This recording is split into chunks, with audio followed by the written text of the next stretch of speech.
สวัสดีค่ะพ่อแม่พี่น้องสวัสดีFCทุกท่านเนาะค่ะบ่ว่าจะเป็น FC เก่า FC ใหม่ค่ะที่เข้ามาติดตามรับชมรับฟังในช่องของเจ๊ตาพารวยเนาะค่ะในทางช่อง YouTube เนาะกราบขอบพระคุณเป็นอย่างสูงค่ะเห็นอยู่นี่ประวัติลุงทรงเด้อค่ะประวัติลุงทรงมีไผใดไผตามบ่เนาะ FC ไผใดก็ดีใจนำเนาะค่ะดีใจด้วยของลุงทรงเพิ่นเข้าไปเนาะค่ะ ของลุงส่ง662บน3 ตัว26ล่างของลุงทรงตัวเน้นตัวเจาะเด้อค่ะพี่น้อง FC ลุงทรง26เพิ่นวงกลมให้เนาะค่ะเพิ่นเน้นตัวเน้นของเพิ่นเขาตัวเน้นตัวเจาะค่ะล่าง26ตรงๆเต็มๆแบบบ่ต้องได้กลับค่ะแนวทางของลุงทรงผู้ใดโศกไผมานก็ดีใจนำค่ะวิ่งลูดเพิ่นก็ทั้งบนทั้งล่าง6เนาะพี่น้องวิ่งลูดบนล่างเลยของลุงทรงสายวิ่งสายลูดถ้าตามลุงทรงเนาะ FC เพิ่นก็จะลวนลามอยู่ดอกลุงทรงเนาะค่ะไผได้ก็ดีใจนำค่ะดีใจด้วยกับลุงทรงดีใจด้วยเบิ่งประวัติเพิ่นจักหน่อยค่ะ2 งวดเจตาให้เบิ่งของลุงทรงก็ถือว่ายังบ่ทันหลุดเนาะค่ะยังไม่หลุด FC ลุงทรงเตรียมแคปหน้าจอค่ะไปต่อวันที่10กับเพิ่นแนวทางใหม่ให้มาแล้วค่ะลุงทรงให้มาแล้วติดตาลงให้ก่อนมือหนึ่งเนาะค่ะลุงทรงค่ะแนวทางลาวพัฒนาวันที่10ของเพิ่นวิ่งลูดค่ะลุงทรงให้มา9กับ1บนล่างเด้อค่ะ9กับ1บนล่าง2ตัว4หางค่ะ4 9 9 8 1 9 5 9ล่องค่ะนี่เป็นล่อง411851ค่ะ3ตัว4หางค่ะ94 9 998 959แล้วก็919ค่ะวิ่งรูดเพิ่นเด่น9ค่ะลุงทรงเด่น9วงกลมให้ตัวเดียวเด้อค่ะล่อง1เน้น4หาง2ตัวนี่เพิ่นเน้นให้ไปกลับเด้อค่ะลุงทรงเพิ่นเน้นบอกมาอยู่ให้ไปกลับ4994 98891991แล้วก็599ค่ะล่อง4118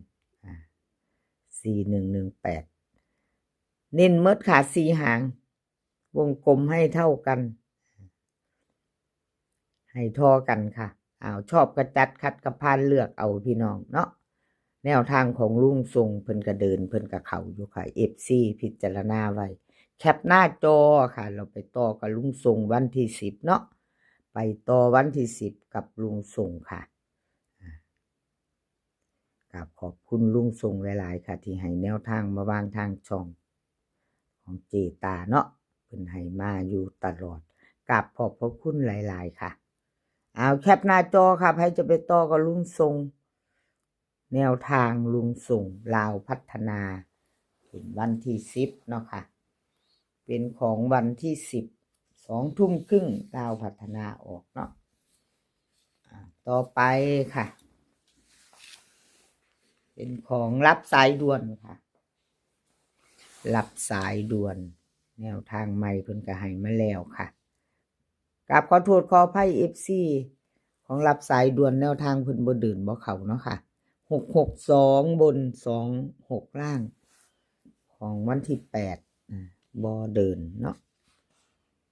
วันที่5เดินอยู่2ตัวมา1ตัวค่ะ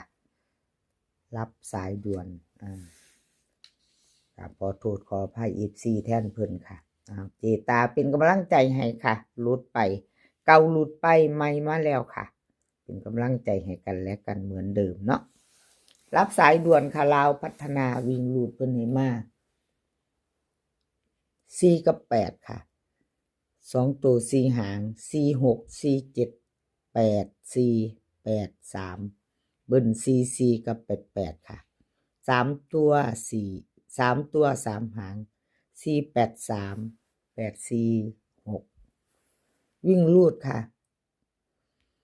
รับสายด่วนให้4เด่น4เนาะวงกลมให้ตัวเดียวร่อง8ค่ะร่อง8 2ตัวครับเพิ่นเน้น46กับ83 3ตัวเน้นหางเดียว483ค่ะแคปหน้าจอค่ะพี่น้องใครจะไปต่อกับรับสายด่วนเนาะเลขทุกตัวเอามาวางเพื่อเป็นแนวทางค่ะเลขทุกตัวเอามาวางเพื่อเป็นแนวทางโปรดใช้วิจารณญาณในการรับชมเป็นอย่างสูงค่ะมีเขามีรุดเนาะแนวทางรุดไปกับกราบขอโทษขออภัยค่ะถ้าแนวทางเดินแนวทางเขาก็ดีใจนำคันมีผู้ใดผู้มาเนาะผู้เพิ่นเข้ามาติดตามรับชมรับฟังเนาะค่ะกราบขอบพระคุณหลายๆเพิ่นมาลุ้นเพิ่นมารับชมรับฟังแคปหน้าจอค่ะ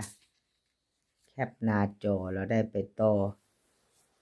แคปหน้าจอแล้วไปต่อกับไทยมักหวยค่ะ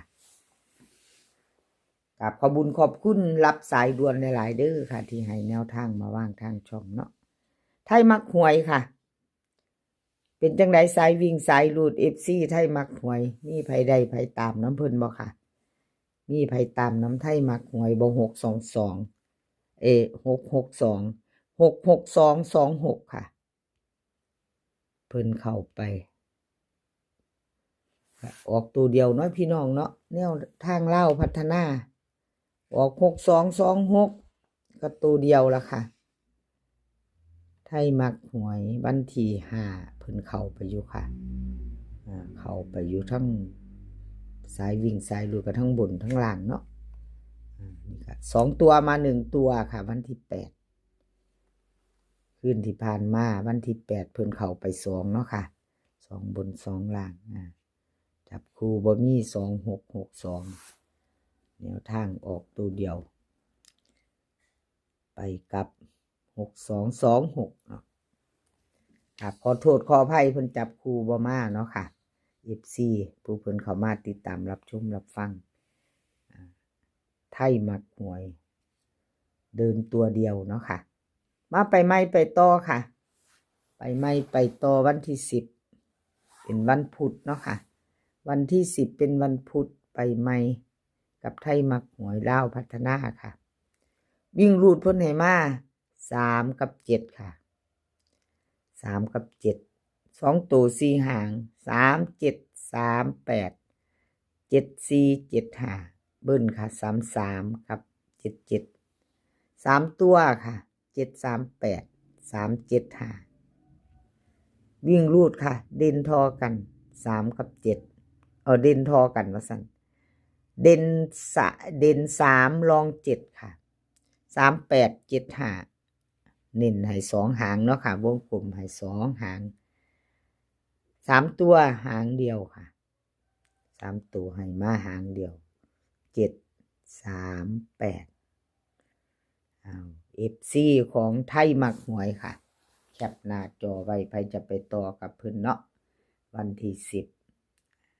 ครับขอบุญขอบคุณไทยมักหวยหลายๆค่ะที่ให้แนวทางมาว่างทางช่องเนาะค่ะกราบขอบพระคุณเป็นอย่างสูงสำหรับแนวทางไทยมักหวยเนาะแคปหน้าจอไว้ค่ะท่านผู้ใดจะไปต่อกับเพิ่นวันพุธ20:30นFC ใหม่เนาะค่ะถ้าผ่านเขามาเห็นพึ่งมาเป็นครั้งแรกมาเป็นครั้งแรกมาติดตามรับชมรับฟังในช่องของเจตาพารวยค่ะแนวทางลาวพัฒนาคลิปนี้เนาะถ้าชอบกันยังบ่ทันกดติดตามก็ฝากกดติดตามไว้ค่ะกดไลค์กดแชร์เพื่อเป็นกำลังใจทางช่องเนาะ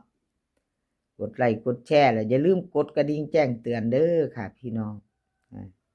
จะได้บ่พลาดคลิปใหม่ๆ FC ถ้าชอบเนาะค่ะชอบก็จัดคัดก็ผ่านเนาะพี่น้องชอบของผู้ใดก็แคปหน้าจอของผู้นั้นแล้วก็ไปลุ้นกันต่อไปพิจารณาเนาะค่ะประวัติเจตาก็ให้เบิ่งอยู่เนาะผู้ละงวด2งวด บางคลิปก็3 งวดค่ะบางคลิปก็2 งวดคลิปนี้ขอให้พี่น้องโชคดีกับเล่าพัฒนาวันพุธที่10ค่ะมื้อนี้ก็ขอให้มีความสุขขอให้สุขภาพแข็งแรงกันทุกคนค่ะหนาวมาอีกแล้วค่ะบ้านเจตาร้อนอยู่2-3 มื้อนี้หนาวอีกแล้วค่ะเดินทางไปไสก็ขอให้ปลอดภัยค่ะเดินทางไปขอให้มีโชคกลับมาขอให้มีชัยคลิปหน้าพ้อกันใหม่คลิปนี้ก็สวัสดีค่ะ